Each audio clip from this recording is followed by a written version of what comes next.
രാജസ്ഥാനെതിരെ ജയിച്ചിട്ടുണ്ടായിരുന്നത് ഭാഗ്യം കൊണ്ടല്ല, നല്ല രീതിയിൽ ബോൾ എറിഞ്ഞിട്ട് തന്നെയാണെന്ന് ഒന്നുകൂടി സൺറൈസേഴ്സ് ഇപ്പോൾ തെളിയിച്ചിരിക്കുകയാണ്. അവർക്ക് ചെന്നൈക്കെതിരെ 10 റൺസിൻ്റെ വിജയമാണ് കിട്ടിയത്. പക്ഷേ അത് കിട്ടാൻ വേണ്ടിയിട്ട് നല്ല രീതിയിലുള്ള ബോളിംഗ് ചേഞ്ചുകളും കാര്യങ്ങളെല്ലാം ഇഷാൻ്റെ ഭാഗത്ത് നിന്ന് കൊണ്ടുവരുന്നുണ്ട്. അതുപോലെ തന്നെ തൻ്റെ ബോളേഴ്സ് നല്ല രീതിയിലുള്ള ഒരു റെസ്പോൺസ് ക്യാപ്റ്റന് കൊടുക്കുന്നതായിട്ടും ഈ കളിയിൽ നമ്മൾ കണ്ടു.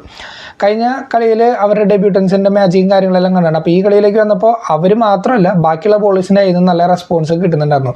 ടീമിൻ്റെ മൊത്തത്തിൽ ആ ഒരു മൊറാൽ കഴിഞ്ഞ കളിക്ക് ശേഷം ഉയർന്നിട്ടുണ്ടായിരുന്നു സൺറൈസേഴ്സിൻ്റെ. അതായത് അവരുടെ ബോളിംഗ് യൂണിറ്റ് ഭയങ്കര വീക്കായിട്ടാണ് പെർഫോം ചെയ്തിരുന്നത് അതുവരെയുള്ള കളികളിൽ.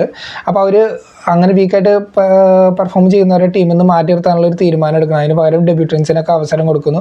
അപ്പോൾ അവർ നല്ല രീതിയിൽ റെസ്പോണ്ട് ചെയ്തു. അപ്പോൾ അവരിലോടുള്ള ഒരു വിശ്വാസം കാരണം ഈ കളിയിൽ അവരെ കീപ്പ് ചെയ്ത് ഈ കളിയിലായാലും മോശമായിട്ടുള്ള രീതിയിൽ ബോൾ ചെയ്തിട്ടുണ്ടായിരുന്നില്ല.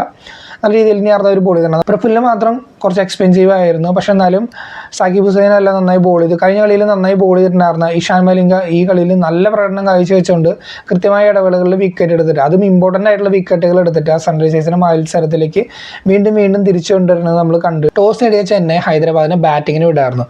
ഹൈദരാബാദിൻ്റെ ഓപ്പണേഴ്സിന് റൈറ്റ് ഹാൻഡ് സ്പിന്ന് കളിക്കാനുള്ള ബുദ്ധിമുട്ട് അറിയുന്നതുകൊണ്ട് തന്നെ മാത്യു ഷോട്ടിനായിരുന്നു ആദ്യത്തെ ഓവർ കൊടുത്തിട്ടുണ്ടായിരുന്നത്. പക്ഷേ ആദ്യത്തെ ഓവറിൽ കാര്യമായിട്ട് അടിയിട്ടില്ലെങ്കിലും പിന്നീട് അങ്ങോട്ട് ഹൈദരാബാദിൻ്റെ ഓപ്പണേഴ്സ് ആയിട്ടുള്ള അഭിഷേക് ആണെന്നുണ്ടെങ്കിലും ഹെഡ് ആണെങ്കിലും കത്തിക്കയറുന്നതാണ് നമ്മൾ കണ്ടത്. ഹെഡ് ഒരു 15 തുടങ്ങിയിട്ടുണ്ടായിരുന്നത്. പക്ഷേ അഭിഷേക് അവിടെ ഫയർ തന്നെയായിരുന്നു. അദ്ദേഹം ഈ കളിയിലും 15 ബോളിൽ 50 അടിച്ചിട്ട് സ്കോർ ബോർഡ് ഇങ്ങനെ നല്ല രീതിയിൽ ഉയർത്തിക്കൊണ്ട് വന്നു. അപ്പോൾ ആ ഒരു സ്പേസിൽ ഹെഡിനായാലും കുറച്ച് നേരം കളിക്കാനുള്ള ഒരു സ്പേസ് കിട്ടി. ഹെഡ് ഒന്ന് അടിച്ചു വരുമ്പോഴേക്കും പവർ പ്ലേയുടെ ലാസ്റ്റ് ഓവറിൽ 75 റൺസ് ഓൾറെഡി ഹൈദരാബാദ് എടുത്തിട്ടുണ്ടായിരുന്നു.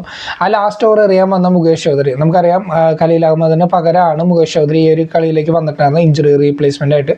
അപ്പോൾ മുകേഷ് ചൗധരി അടുത്തടുത്ത ബോളുകളിൽ ഹെഡിൻ്റെയും അതുപോലെ തന്നെ കഴിഞ്ഞ കളിയിൽ നല്ല രീതിയിൽ അടിച്ചടിച്ചിട്ടുണ്ടായിരുന്ന ഇഷാൻ കിഷൻ്റെയും വിക്കറ്റ് എടുക്കുന്നുണ്ട്.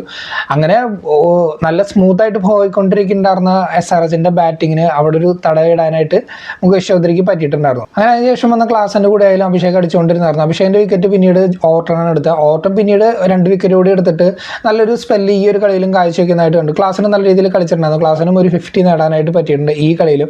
അപ്പോൾ ആ ഒരു സ്കോർ നല്ല രീതിയിൽ ഉയർത്തിക്കൊണ്ട് പോകാനായിട്ട് ഈ ബാറ്റ്സ്മാൻമാർക്കെല്ലാം പറ്റിയിട്ടുണ്ടായിരുന്നു. 175 റണ്ണോ മറ്റേ ആയപ്പോഴാണ് ക്ലാസിൻ്റെ വിക്കറ്റ് നഷ്ടപ്പെട്ടിട്ടുണ്ടായിരുന്നത്. അതിനുശേഷം ആ ഒരു സ്കോർ 200 കടത്താൻ വേണ്ടിയിട്ട് ലിയാം ലിവിങ്സ്റ്റണൊക്കെ ഇമ്പാക്ട് സബായിട്ട് കൊണ്ടുവന്നിട്ടുണ്ടായിരുന്നു. പക്ഷെ അദ്ദേഹത്തിന് ഈ കളിയിലായാലും കാര്യമായിട്ട് അടിക്കാനായിട്ട് പറ്റില്ല. ഈ സീസണിൽ തന്നെ കാര്യമായിട്ട് തിളങ്ങാനായിട്ടൊന്നും ലിവിങ്സ്റ്റൺ ഇതുവരെ പറ്റിയിട്ടില്ല.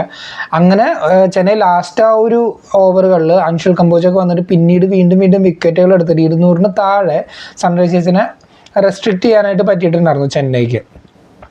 അപ്പോൾ ആ ഒരു മൊമെൻറ്റ് ഞങ്ങളുടെ കയ്യിലുള്ളത് കൊണ്ട് തന്നെ തുടക്കത്തിൽ തന്നെ സൺറൈസേഴ്സ് ബോളർമാരെ അറ്റാക്ക് ചെയ്തിട്ട് അവരെ സമ്മർദ്ദത്തിലാക്കാനുള്ള ഒരു ശ്രമത്തിലാണ് ചെന്നൈ തുടങ്ങിയത്. ആദ്യം ഒരു 6 അടിച്ചെങ്കിലും പിന്നീട് സഞ്ജുവിൻ്റെ വിക്കറ്റ് പെട്ടെന്ന് പോകുന്ന കണ്ടു.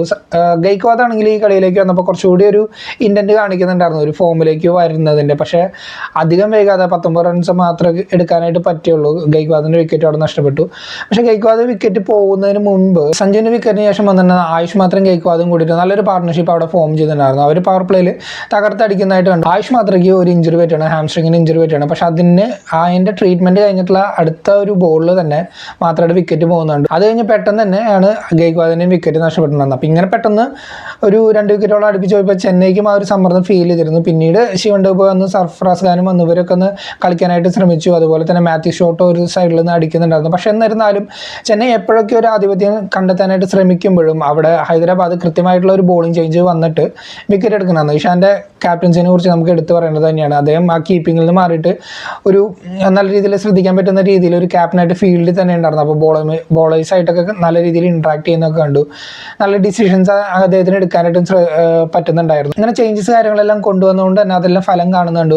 നല്ല രീതിയിൽ അടിക്കാൻ ചാൻസ് ഉണ്ടെന്ന് ബ്രവിസിൻ്റെ വിക്കറ്റ് ശിവാങ് കുമാറിനായാലും കിട്ടുന്നുണ്ട്. അക്കൗണ്ട് ഓപ്പൺ ചെയ്യാൻ പോലും പറ്റാതെയാണ് ബ്രവിസിൻ്റെ വിക്കറ്റ് ആയാലും നഷ്ടപ്പെട്ടത്.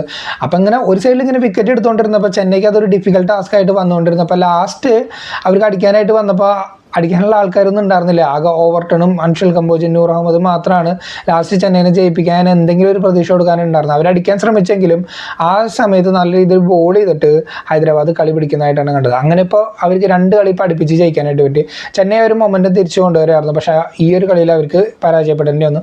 10 റൺസിനാണ് അവർ തോറ്റിട്ടുള്ളത്. എന്നിരുന്നാലും ചെന്നൈ ഇപ്പോൾ നല്ലൊരു യൂണിറ്റായിട്ട് പ്രവർത്തിക്കുന്നത് കാണുന്നുണ്ട്. ഈ കളിയിൽ സഞ്ജുവിന് എന്തായാലും ഫോം ആവാൻ പറ്റില്ല. പക്ഷേ അടുത്ത കളിയിൽ എന്തായാലും തിരിച്ചു വരുന്നുണ്ടെന്ന് നമുക്ക് പ്രതീക്ഷിക്കാം. ഹൈദരാബാദ് എന്തായാലും നല്ലൊരു മൊമെൻറ്റം അവർക്ക് ഇപ്പോൾ കിട്ടിയിട്ടുണ്ട്. അവർ ബോളിംഗ് എന്തായാലും നല്ല സെറ്റായിട്ടാണ് വർക്ക് ചെയ്യുന്നത്. ബാറ്റിംഗ് ആയാലും നല്ല ഫോമിൽ കളിക്കുന്ന ബാറ്റ്സ്മാൻമാരും മിഡിൽ ഓർഡറിലായാലും ഓപ്പണിംഗ് ആയാലും ഇപ്പോൾ അവർക്കുണ്ട്. ഇനി വരും മത്സരങ്ങളിലും ഇതുപോലെ കളിച്ചിട്ട് പോയിന്റ് ടേബിളിൻ്റെ മുകളിലെത്താൻ തന്നെയായിരിക്കും ഹൈദരാബാദിൻ്റെ പ്ലാൻ. ഇത്രയൊക്കെയുള്ള ഈ ഒരു വീഡിയോ ഇഷ്ടമായെങ്കിൽ ലൈക്ക് ചെയ്യുക, നിങ്ങളുടെ അഭിപ്രായങ്ങളൊന്ന് കമൻറ്റായിട്ട് അറിയിക്കുക.